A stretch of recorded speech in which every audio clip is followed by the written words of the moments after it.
Good morning, everybody. All right, we're going to begin the build series of the Dragon 2. It's a fully composite sport plane, or as I call it, a pre-jet trainer, because it really does move along.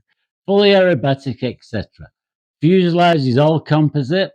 Other parts of the fuselage is composite also. The tail is balsa. The wings are foam cut and covered with brown paper and white glue. You won't believe how strong that is, and kind of weird to work on, but anyhow, it works great. So we're going to be using laser cutters, probably 3D printers, and obviously resin and layup, because that's how we build the plane. So we're going to have a lot of tips and tricks, so I suggest you might want to stick around and see this build. It's fairly basic as far as the plane, because it's not one of my normal museum quality types, but it's a pretty good build. And before I get building, I have to change all the lighting out in the shop, which I'm about to do right now, and then we'll get back to the build. So subscribe, stick with us, thumbs up, all that stuff, and let's get this channel rocking and rolling. Remotely controlled, so let's see how it works. Ooh, and we've got light. And these are kind of bright. All right, so I've cleaned the table, because you don't want any little bits of large dust or other deposits to get anywhere near your molds. And in part one, we waxed the mold, so I'm not going to go through that. We've obviously got the prep done for the tape and stuff. So I'm just going to quickly dust these off, because they've been sitting out.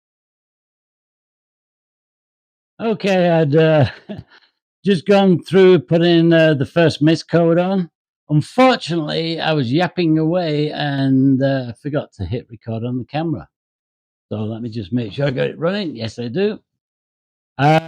So anyhow, what I was showing also is while I'm waiting for the main body to flash off, I just go like that with the gun every now and again to keep the nozzle clear, because PVA dries real quick.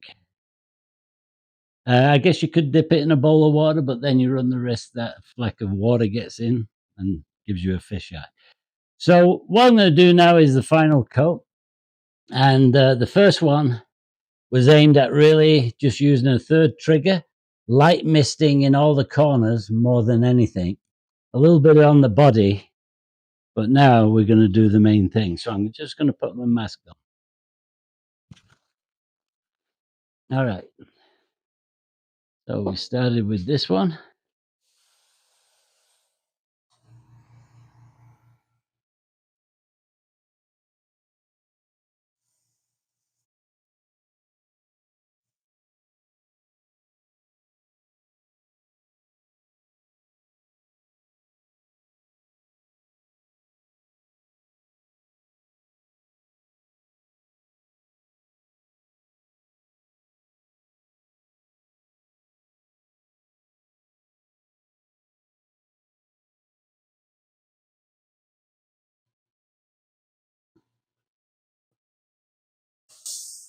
And what I'm going to do now is just throw the remaining into there, because I keep track of it in my head to be careful of the dilution, because that one did have water in it.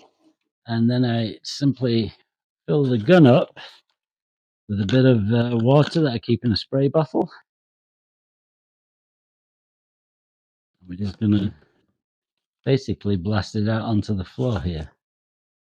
So I'm just basically clearing this gun out a little bit. Okay, here's something. I forgot to put the tape to fill that valve hole, because this is the one which gets pressure release. So I'm just going to drop some tape on. It's not ideal to do it on PVA, but I don't really have much of a choice.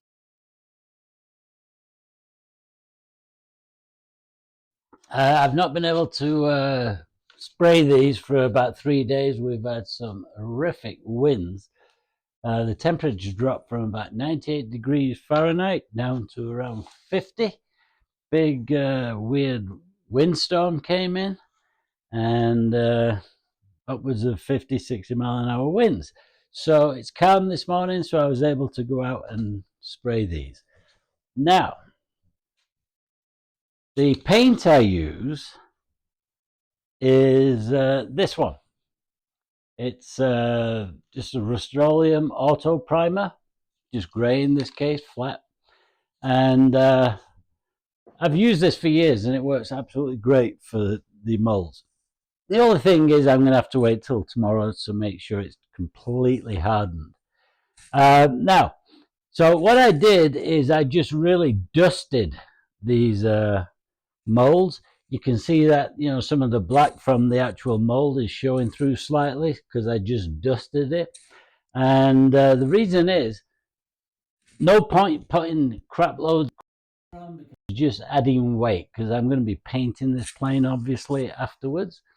So all I want to do is get enough primer on so I reduce any pinholes that might show up, because if I didn't use any kind of paint, guaranteed there's going to be pinholes in the mold, which then have to be filled. With the primer, you basically get none or very little. And because it's flat, it helps for the cloth and the resin to grip the mold. So you get it just makes it easier to do. So any primer would be fine. I've even used latex house paint when I wanted to have a finished color. And if you wanted to have a finished color, you could literally just paint the mold in the color that of your choice. And it can be glossy if that's what you want as a finish. It does, you know, kind of make the cloth and resin not stick as well, but it will stick.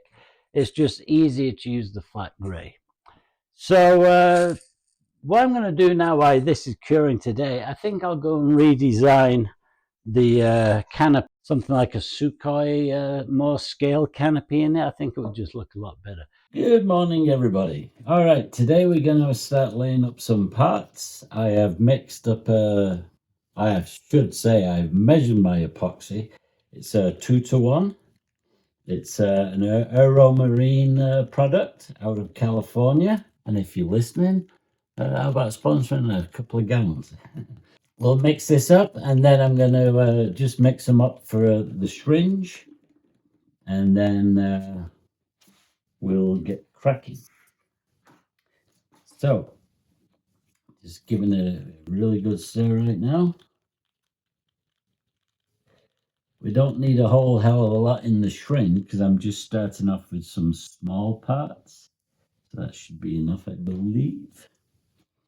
And I'm going to use just a little bit of microspheres, because they're lightweight, they're pretty decent as far as strength. And microspheres actually allow the epoxy to flow much smoother when you're using a syringe or filling the gaps and stuff. So now I'm just using some Cabasol to thicken it up. And I want something around like mayonnaise thickness, so that it flows yet remains stiff and doesn't come dripping down all over the place. If you do it too runny, it's just going to drip off the joint you're trying to fill it, and then you basically add a lot of weight for no reason. So just have it stiff enough so it kind of holds its shape, yet it flows out the syringe nice. All right, so that's good enough for that now. I'm just getting the air bubbles out. There we go. Okay, put that away.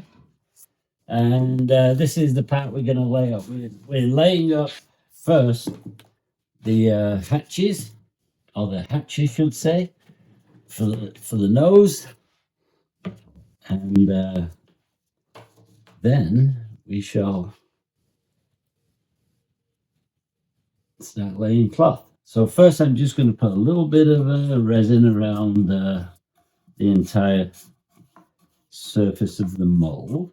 And I don't want to get too much into these corners, because that's where the thickener is going to go, or goop as we call it.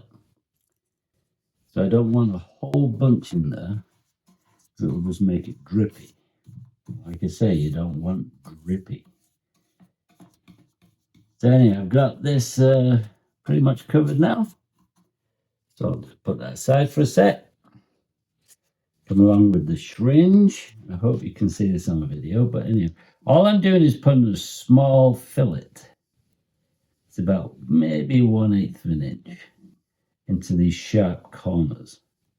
And this will hopefully stop you from getting voids, which you can easily get when laying up into sharp corners. So just a little fillet, nothing big deal. Okay, then next, first off, I'm going to clear my syringe and put the cap on. And that should be good for about maybe half an hour in this temperature. Now I'm going to start laying a little bit of cloth in. So these are little squares I cut. And now we are obviously moving to resin. So what I'm going to do is just gently try and get these in without too much resin on my brush to begin with.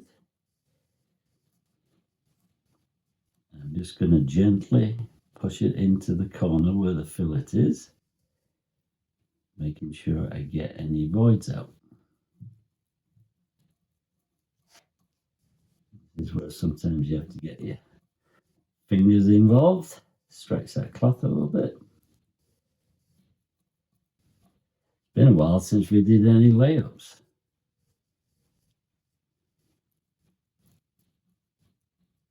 So just working the cloth nice and gently, definitely into the corners. So hold on a sec. Need to get my little stand for the resin so I don't drop it all over the place. So now I'll zoom in a bit so you can see what's happening. So like I say, I'm just using these little cut-offs of the 3/4 ounce cloth.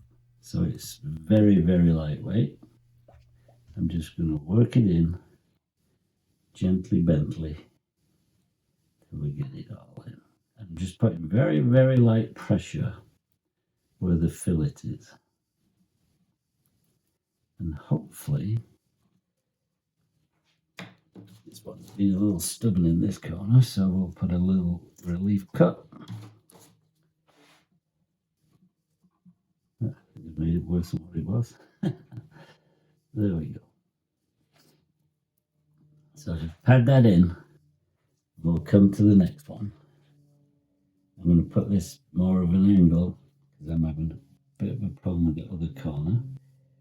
And I like to sort of just tap it a bit on the outside with this lightweight stuff, then gently drag it into where I need it. And that just makes it form a lot easier.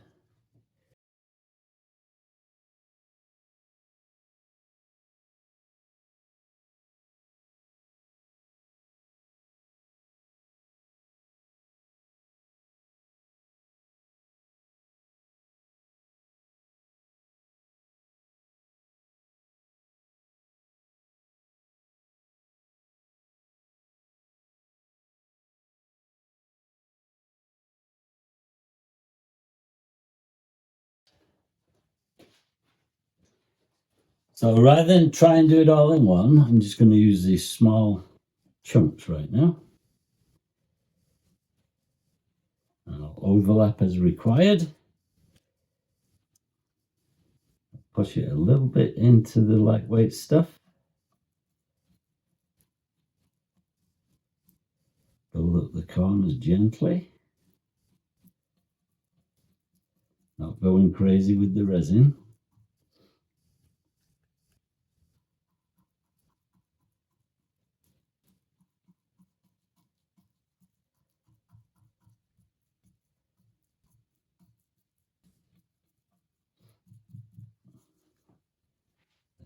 Let's see, we don't want to waste any. We don't want any extra that we don't require. But I will do a very, very minor overlap here. This is the overlap I'm putting in right now.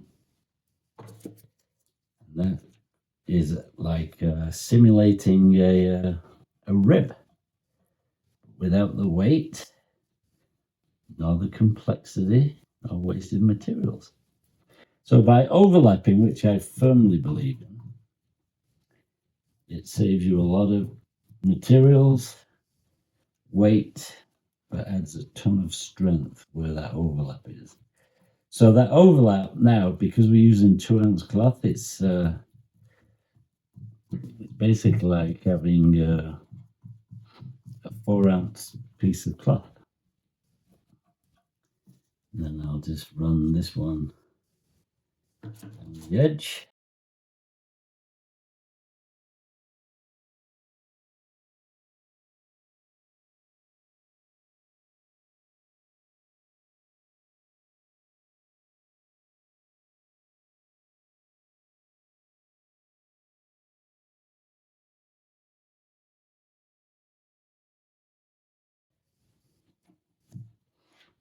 So I'm just going to cut this cloth just a little over length. And I want to have some strength down the center line, so I'm going to do an overlap.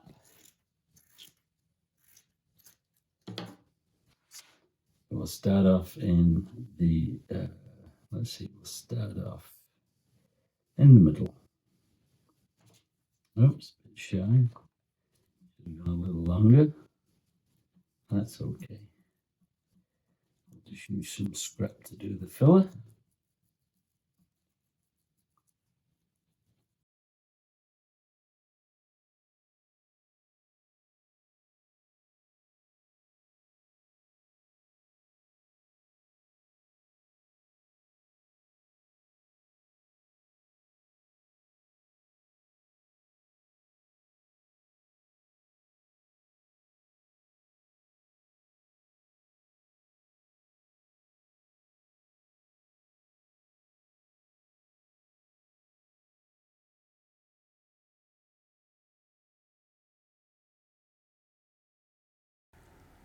Now I'm just finalizing the finish by just removing any excess resin, tamping everything down, and pretty much making sure there's no voids and everything's tucked into the corners, etc. And that's about how you do it. Now, one little tip. When you're using these brushes, always just trim the ends off, so it's nice and square like that. Otherwise, you've got little hooks on the ends, which can then pull the cloth out when you're using it. That's something I learned a long time ago. Second tip is when you're coming to your parting plane, which is here, always make sure you wet out the cloth, like you can see here, at least a good, 1/8 of an inch, 1/4 inch, whatever, past the parting plane, so that when this is green, which will be this afternoon, I can just come along with a knife and trim it very easy. If I didn't have resin all the way up, the cloth would tear and you wouldn't get a good edge. This way, it will give you a really good edge. So anyhow, guys, that's it for today. I want to get this movie out later on this afternoon, so I don't have time to lay up the fuselage and do the movie at the same time, but it's been long overdue since I did a video, so that's what I'm going to do. So we'll lay up the fuselage and do some other stuff in the next video, which will be next week.